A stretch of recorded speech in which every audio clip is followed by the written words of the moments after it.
Assalamualaikum warahmatullahi wabarakatuh.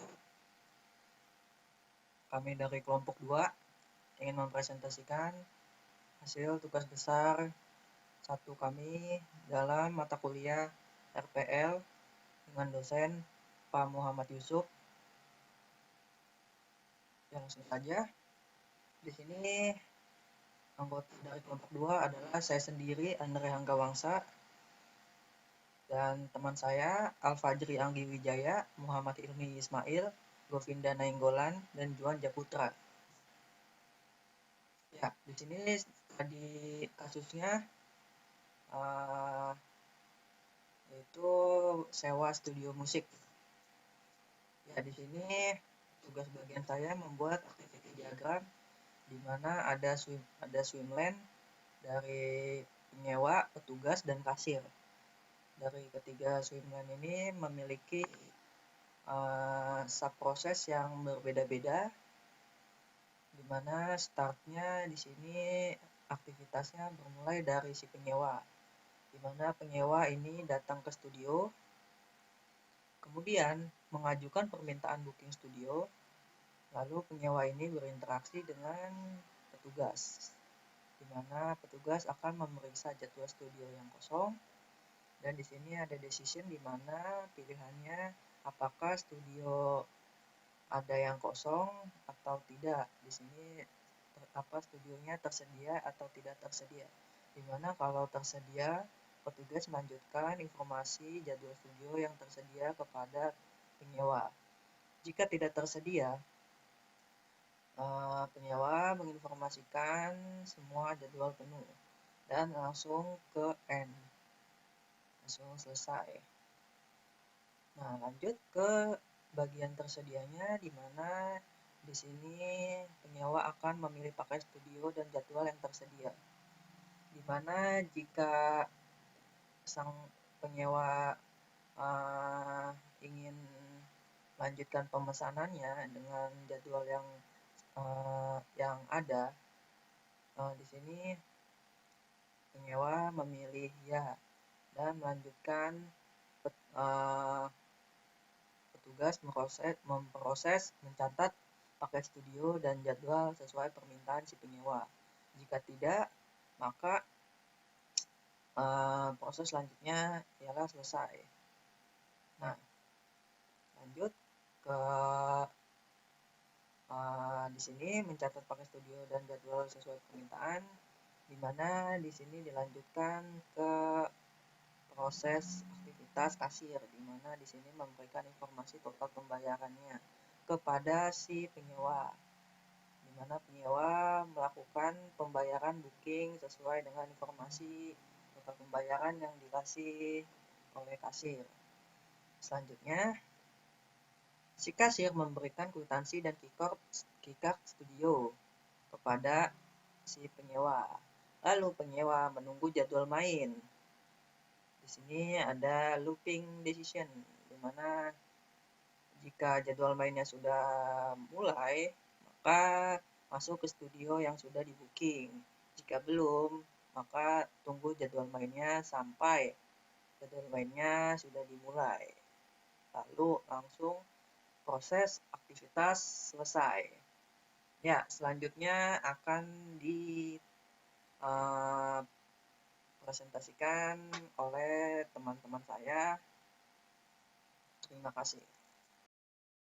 Baik, selanjutnya perkenalkan, nama saya Muhammad Ilmi Ismail. Saya akan menjelaskan bagian kelas diagram. Kelas diagram itu terbagi kelas, atribut, metode atau operasi atau fungsi. Pada kelas studio terdapat atribut, ID sewa, dan tanggal. Atribut adalah bagian data yang signifikan mengandung nilai-nilai yang menggambarkan setiap contoh dari kelas itu. Sedangkan metode itu menentukan apa yang bisa dilakukan pada kelas ini. Semisal kelas studio ini bisa memverifikasi penyewa. Berarti iya atau tidak. Jika iya, maka terverifikasi. Jika tidak, tidak bisa terverifikasi. Selanjutnya ada kelas penyewa. Kelas penyewa atributnya ada nama penyewa, NIK, alamat, nomor telepon, umur, info penyewaan. Lalu metodenya ada sewa studio dan update profile. Selanjutnya ada kelas penyewaan, yang dimana atributnya ada ID penyewaan, jadwal sewa, nama penyewa, dan status pembayaran. Dan pada metodenya ada metode pesan. Selanjutnya ada kelas detail penyewaan, yang dimana di dalamnya ada atribut ID penyewaan, paket studio, biaya sewa, dan durasi sewa. Pada kelas detail penyewaan ini memiliki metode hitung biaya. Kelas yang lain itu ada kelas kasir yang memiliki atribut nama kasir dan ID kasir. Pada kelas ini memiliki metode update pembayaran, yang dimana kelas kasir akan dapat melakukan kegiatan update pembayaran dari kelas penyewa. Selanjutnya, selain itu ada kelas petugas. Di dalamnya ada atribut nama petugas dan ID petugas. Lalu pada kelas petugas ini dapat melakukan update jadwal karena memiliki metode update jadwal. Jadi keseluruhan kelas diagram untuk studi case di sewa studio musik itu seperti ini. Pada setiap atribut memiliki variabel sesuai dengan isinya. Seperti nama berarti string, nomor telepon NIK berarti integer, jika tanggal date, jika menghitung menggunakan variabel float. Sekian, selanjutnya kelas yang diagram yang UML yang lain akan dijelaskan oleh teman-teman saya. Terima kasih. Halo semuanya, perkenalkan nama saya John Japutra. Pada kesempatan kali ini saya akan menerangkan tentang data flow diagram. Data flow diagram itu apa? Visual yang menggambarkan tentang suatu informasi atau data dari awal hingga akhir. Yang pertama saya menggunakan 4 simbol. 4 simbol ini apa? Yang pertama ini entitas. Entitas itu apa? Orang atau organisasi yang bersangkutan yang persegi ini. Dan juga yang kedua saya memiliki aliran data. Aliran data itu apa? Informasi yang menerangkan apa yang terjadi dari suatu entitas ke entitas lainnya. Dan yang lingkaran ini adalah proses. Proses ini apa? Proses ini adalah gunanya adalah memproses semua yang diterima dari entitas lainnya. Dan yang keempat ini saya memiliki data store. Data store ini apa? Adalah tempat penyimpanan atau kita bisa bilang warehouse. Yang pertama ini penyewa melakukan permintaan penyewa dan itu akan diproses. Dan setelah diproses, dia ini mendapatkan data pelanggan dan data pemesanan, pelanggan dan pemesanan. Dan nantinya ini akan dibuatkan laporannya dan diproses. Dan sebelum itu kita ke pemesanan, kita mengecek ruangan, ke informasi penjaga, mengecek jadwal kosong, terus lalu ke ruangan, lokasi ruangannya itu apa, misalnya B2 gitu, A3 dan yang lainnya, sampai nanti ke ruangan dan akan di data store ke proses yang nantinya akan ke data store lagi untuk mengkonfirmasi pembayaran sewa. Data store ini kita ngambil data-datanya semuanya, lalu akan ke kasir dan akan melaporkan hasil pendapatan ke tempat pemilik sewa. Sekian penjelasan dari saya, terima kasih. Perkenalkan, nama saya Gufin Daninggolan. Saya akan melanjutkan penjelasan dari teman-teman saya.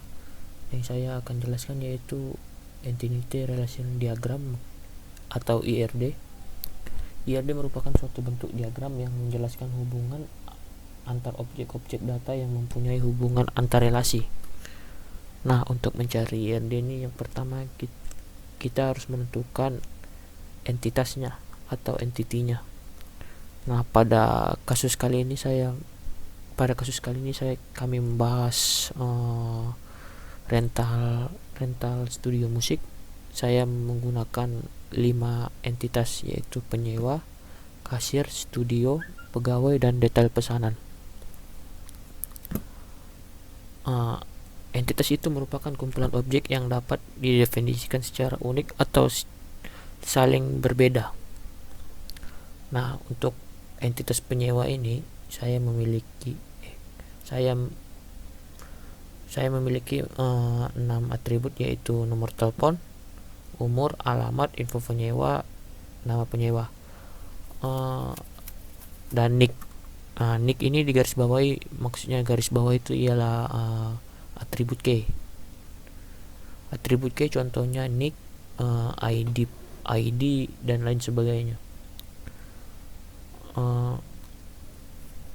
Selanjutnya entitas kasir, saya memiliki 4 atribut, yaitu nama kasir, nama depan, nama belakang, dan ID kasir. Entitas pegawai saya memiliki 2, nama pegawai dan ID pegawai. Entitas studio memiliki 2, tanggal dan ID sewa. Entitas detail pesanan saya memiliki 4, yaitu ID pesanan, biaya sewa, paket studio, dan durasi sewa. Nah, untuk menyatukan antara entitas ini dengan entitas ini, kita membutuhkan relasi. Relasi itu lambangnya seperti ini, seperti menyewa. Nah, pada kasus kali ini saya menggunakan 3 relasi, yaitu membayar, menyewa, dan mengelompokkan. Penyewa berelasi dengan pegawai, penyewa berelasi dengan kasir, penyewa berelasi dengan studio berelasi dengan kasir, studio berelasi dengan detail pesanan, dan pegawai berelasi dengan studio. Relasi itu ialah hubungan antara sejumlah entitas yang berasal dari himpunan entitas yang berbeda. Ya, demikian presentasi saya, lebih dan kurangnya saya mohon maaf. Assalamualaikum warahmatullahi wabarakatuh. Perkenalkan, nama saya Alfajrian Wijaya, NIM 4151901052. Saya dari kelompok 2, dari kelompok studio musik.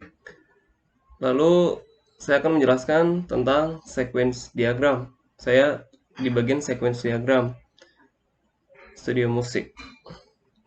Oke, untuk sequence diagram itu adalah diagram interaksi yang merinci bagaimana sebuah operasi dilakukan. Sequence diagramnya salah satu cara terbaik untuk memvisualisasikan dan memvalidasi berbagai skenario runtime, karena dapat membantu untuk memprediksi bagaimana suatu sistem akan berperilaku dan untuk menemukan tanggung jawab sebuah kelas yang mungkin diperlukan dalam melakukan proses pemodelan sistem baru. Oke, saya menggunakan kali ini saya mau memakai komponen-komponen sequence diagram. Ada aktor. Nah, aktor ini adalah mewakili peran yang dimainkan oleh pengguna manusia, ya, atau subjek lainnya. Dan ada pegawai juga sama, saya menggunakan komponen aktor.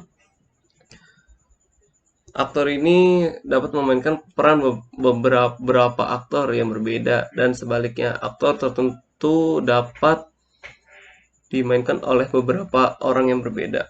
Lalu ada lifeline. Lifeline atau garis hidup mewakili peserta individu dalam interaksi. Lalu juga ada activation box, berbentuk sebuah persegi panjang, ya. Ini mewakili periode di mana suatu elemen melakukan operasi. Lalu ada message. Message ini sebuah pesan yang didefinisikan komunikasi tertentu antara lifelines dari sebuah interaksi. Terus ada return message.